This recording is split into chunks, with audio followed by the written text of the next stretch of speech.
Good morning. आपण कालच संरक्षण शास्त्रातील महत्त्वाच्या संकल्पना या प्रकरणाला सुरुवात केली. या प्रकरणामधील आपण राष्ट्र, राष्ट्रवाद आणि राज्य हे 3 घटक काल अभ्यासले. आज आपण राष्ट्रीय हित आणि राष्ट्रीय सुरक्षा या 2 संकल्पनांबाबत चर्चा करूया. पहिली संकल्पना आहे आजच्या पाठातील राष्ट्रीय हित. राष्ट्रीय हित म्हणजे काय? देशाच्या मूलभूत मूल्यांचे संरक्षण म्हणजे राष्ट्रीय हित, किंवा आपण ह्याला राष्ट्रहित असे म्हणू शकतो. राष्ट्रहित म्हणजे काय आपण बघितलं. देशाच्या मूलभूत मूल्यांचे संरक्षण म्हणजे राष्ट्रहित. ही मूल्ये कोणती हे आपण बघूया. देशाची ध्येय आणि महत्त्वाकांक्षा, म्हणजे आपल्या देशाचं एक उचित ध्येय असतं, ते ध्येय आणि देशाची महत्त्वाकांक्षा हे म्हणजे राष्ट्रीय मूल्य झाली. देशाच्या मूलभूत मूल्यांचे संरक्षण म्हणजे राष्ट्रहित. आपण राष्ट्रहित केव्हा जपू शकतो? जेव्हा आपण आपल्या देशाची मूल्ये जपतो. आणि मूल्य कोणती आहेत? तर देशाची ध्येय आणि देशाची महत्त्वाकांक्षा म्हणजे आपल्या देशाची ती मूल्ये झाली. ही मूल्ये जपली तर आपण राष्ट्रहित जपतो असं आपण म्हणू शकतो. ही मूल्ये राजकीय, आर्थिक, लष्करी अथवा सामाजिक सांस्कृतिक स्वरूपाची असू शकतात. राष्ट्रहित कोणकोणती असू शकतात? म्हणजे जी मूल्य आणि महत्त्वाकांक्षा जी आपल्याला जोपासायची आहे ती कोणकोणती आहेत?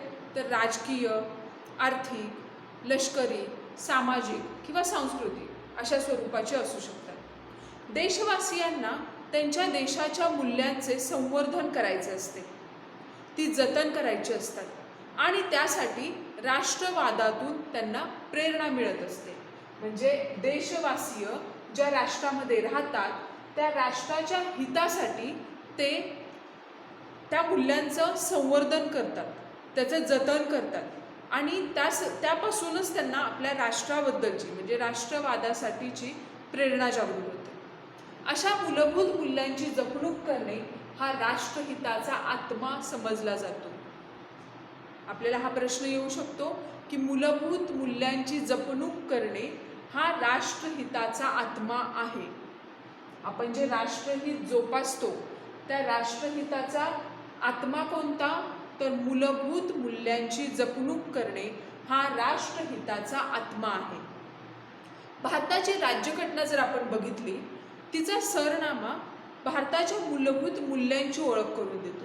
म्हणजे आपण भारताच्या राज्यघटनेचा जो सरनामा आहे त्या सरनाम्यामध्ये जर आपण बारकाईने लक्ष दिलं तर त्याच्यामध्ये ही राजकीय, सामाजिक, सांस्कृतिक, आर्थिक स्वरूपाची मूल्ये दिलेली आहेत आपल्या सरनाम्यामध्ये. या मूलभूत मूल्यांमध्ये न्याय, समानता आणि बंधुता यांचा समावेश आहे. म्हणजे आपण राष्ट्रहिताची जी मूल्ये जोपासतो त्याच्यामध्ये आपल्या भारतीय सरनाम्यामध्ये महत्त्वाची मूल्ये कोणती दिलेली आहेत, म्हणजे ज्याच्यावर भर दिलेला आहे ती मूल्ये आहेत न्याय, समानता आणि बंधुभाव किंवा बंधुता. देश नागरिकांना सामाजिक, राजकीय, आर्थिक स्थैर्य प्राप्त करून देतो. म्हणजे आपलं जे राष्ट्र आहे, जे देश आहे ते देशवासियांना म्हणजे त्या राष्ट्रामध्ये राहणाऱ्या जनतेला सामाजिक, आर्थिक, राजकीय स्थैर्य निर्माण करून देतो. एक समान पातळीवर स्थिती निर्माण करून देतो की आपली जनता सुख समाधानाने राहावी. यासाठी राज्यावर नागरिकांच्या कल्याणाची जबाबदारी असते. ते राज्य तेव्हाच सुफल होऊ शकतं जेव्हा त्यातील नागरिक हे सुखी असतात, संपन्नता असते त्यांच्याकडे, तेव्हाच एखादा राज्य हे सर्व प्रभावशाली असं आपल्याला म्हणता येईल. राज्यावर नागरिकांच्या कल्याणाची जबाबदारी असते. या मूल्यांना म्हणजे आपण जी बघितली सामाजिक, राजकीय, आर्थिक, लष्करी, सांस्कृतिक या सगळ्या मूल्यांना कशापासून धोका संभवतो? धोका आहे, राज्य चालतं, एक राष्ट्र चालतं म्हणजे त्याला धोके हे असतातच. ते धोके बाहेरून असतात किंवा आतल्या आत असतात. आता बाहेरून धोके कुठले? एखाद्या देशावरून म्हणजे आपल्या एखाद्या देशाकडून देशाला झालेला बाहेरून म्हणजे त्रास, म्हणजे कोणतेही आक्रमण असो किंवा कोणत्याही प्रकारची राजकीय आर्थिक बाबतीत बाहेरच्या देशांकडून होणारा आपल्या देशाला त्रास, हे बाहेरचं आक्रमण झालं. आणि अंतर्गत देखील असतं, अंतर्गत राजकीय अस्थिरता किंवा आर्थिक अस्थिरता याच्यामुळे जी आतल्यात लोकांमध्ये एक असंतोष निर्माण होतो, त्यापासून देखील या मूल्यांना बाधा निर्माण होऊ शकते. म्हणजे ह्या राष्ट्रीय हितासाठी जी आपण मूल्ये जोपासतो, या मूल्यांना बाहेरून देखील धोका असतो आणि आतून, देशाच्या आतून सुद्धा धोका असतो. तर या मूल्यांना कशापासून धोका असतो, राज्य आपल्या या मूल्यांची जपणूक कशा प्रकारे करतं, राष्ट्रीय हिताचे प्रमुख घटक कोणते, हे आपण बघूया. पहिल्या मुद्द्याला आपण राष्ट्रीय हितामध्ये आपण पहिल्या मुद्द्याला सुरुवात करतोय. राज्य नागरिकांचे बाह्य आक्रमण किंवा अंतर्गत अस्थैर्यापासून रक्षण करतं. आपण मगाशीच बघितल्याप्रमाणे राज्य आपल्या नागरिकांचे बाह्य आक्रमण किंवा अंतर्गत अस्थैर्य याच्यापासून संरक्षण करत असते. याची जबाबदारी राज्यावरती असते. राष्ट्रीय सुरक्षा हा राष्ट्रीय हिताचा महत्त्वाचा घटक आहे. म्हणजे राष्ट्रहित जर तुम्हाला जोपासायचं असेल तर राष्ट्रीय सुरक्षा, त्या सुरक्षिततेची अंमलबजावणी करणे हा मुख्य कार्य आहे. म्हणजेच आपण काय म्हणू शकतो की राष्ट्रीय सुरक्षा हा राष्ट्रीय हिताचा महत्त्वाचा घटक आहे. राज्य सुरक्षित असल्याखेरीज ते नागरिकांना शांततामय आणि समृद्ध जीवनाची हमी देण्यास समर्थ नसते. म्हणजे राज्य तेव्हाच समर्थ ठरू शकते जेव्हा ते आपल्या नागरिकांना शांततामय आणि सुरक्षित असलेल्याची खात्री देऊ शकतात, तेव्हाच ते राज्य समर्थ असते. परकीय आक्रमण किंवा अंतर्गत अस्थैर्य हे राज्याच्या मूल्यांना धोका निर्माण करत असते.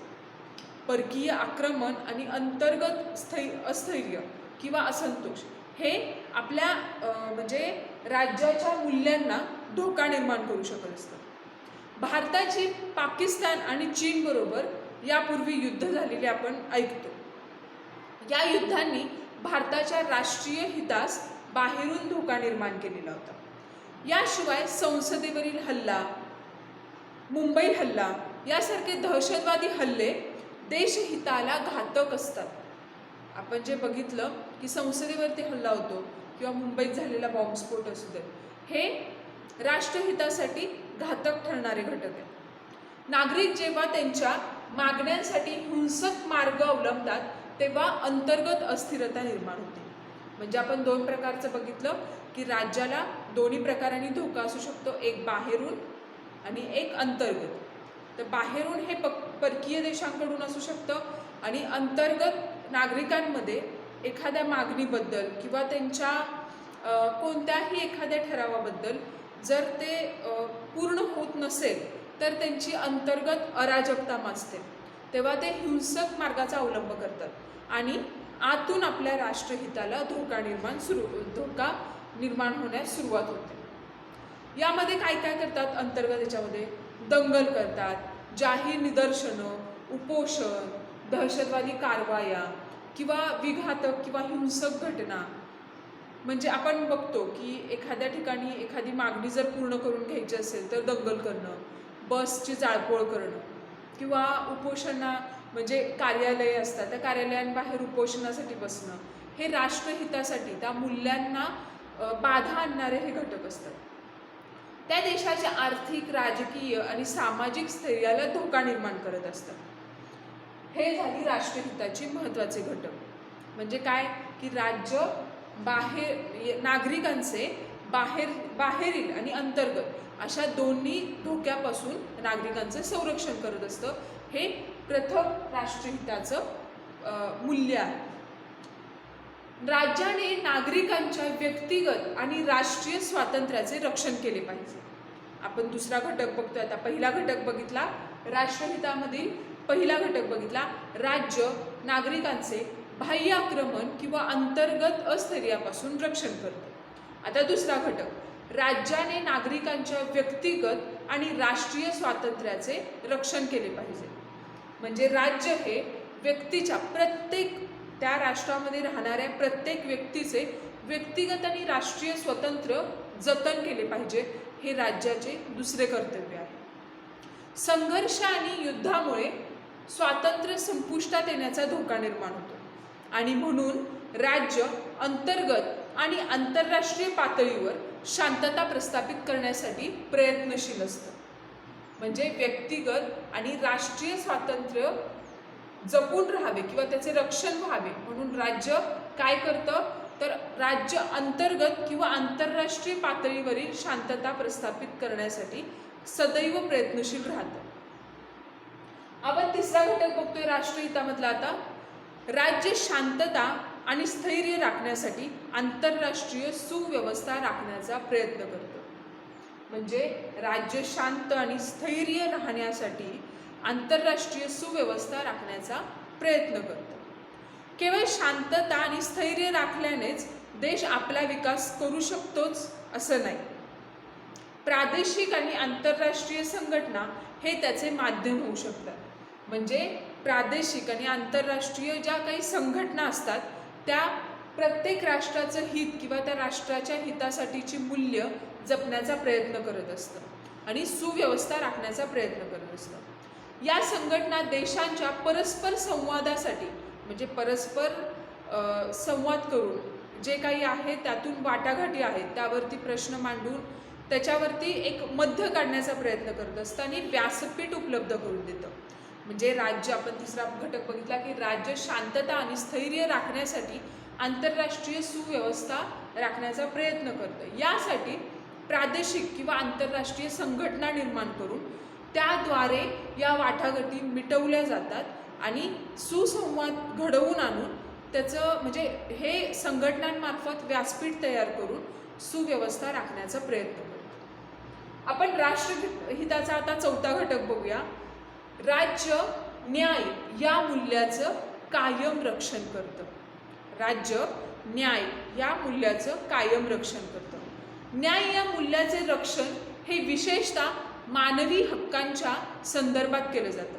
म्हणजे आपण मानव आहे तर मानवाचे हक्क आहेत.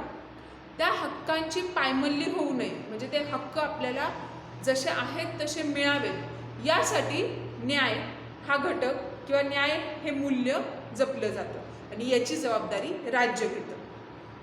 आंतरराष्ट्रीय कायदे हे त्याचे साधन आहे. आंतरराष्ट्रीय न्यायालय ही याकरता महत्त्वाची संस्था आहे. म्हणजे प्रादेशिक किंवा आंतरराष्ट्रीय वादविवाद असो पण प्रत्येक राज्याला न्याय मिळाला पाहिजे यासाठी आंतरराष्ट्रीय न्यायालय यासाठी काम करत असतं आणि प्रत्येक राज्याला किंवा प्रत्येक राष्ट्राला त्याचं हित जोपासण्यासाठी त्यांच्या मूल्यांची जोपासना होण्यासाठी न्यायालय यासाठी काम करत असतं. यातला आपण पाचवा घटक बघूया की राज्य नागरिकांचे सामाजिक आणि आर्थिक कल्याण साधण्यासाठी प्रयत्न करत असतं. राज्य नागरिकांचे सामाजिक आर्थिक कल्याण व्हावे यासाठी प्रयत्न करत असतं. नागरिकांचा अन्न, वस्त्र, निवारा, शिक्षण आणि स्वास्थ्य म्हणजेच आरोग्य यांची व्यवस्था हे त्यांच्या कल्याणाचे महत्त्व झाले. म्हणजे राष्ट्रहितासाठी राष्ट्रातील लोकांसाठी त्या राष्ट्रामध्ये राहणाऱ्या जनतेसाठी म्हणजे सामाजिक आणि आर्थिक कल्याणकारी राज्य असावं असं आपण म्हणतो ना की वास्तववादी काय असावं की सामाजिक आणि आर्थिक कल्याणकारी राज्य असावं. या सामाजिक आणि आर्थिक कल्याणकारी म्हणजे कल्याण व्हावं याच्यासाठी कोणकोणते मुद्दे राज्य विचारात घेतं तर अन्न, वस्त्र, निवारा, शिक्षण आणि आरोग्य या 5 घटकांवरती भर देतं. आपण बघतोच की आपल्याला आता अन्न, वस्त्र, निवारा, शिक्षण आणि आरोग्य प्राथमिक शाळांमध्ये म्हणजे मुलांना शिक्षण मिळावे किंवा ते चांगल्या प्रतीचे असावे याच्यासाठी पाठ्यपुस्तकाचं वाटप होतं किंवा त्यांच्यासाठी लसीकरण होतं. अशा प्रकारची सामाजिक आणि आर्थिक स्थैर्य व्हावं याच्यासाठी किंवा त्यांचं कल्याण व्हावं या कल्याणाच्या दृष्टिकोनातून राज्य नेहमीच तत्पर असतं. हे 5 मुद्दे झाले राष्ट्रीय हितामध्ये. राष्ट्रीय सुरक्षा हा राष्ट्रीय हिताचा सर्वात महत्त्वाचा घटक आहे. राष्ट्रीय सुरक्षा म्हणजे राष्ट्रीय हित जर जोपासायचे असेल तर राष्ट्रीय सुरक्षा ही गरजेची असते.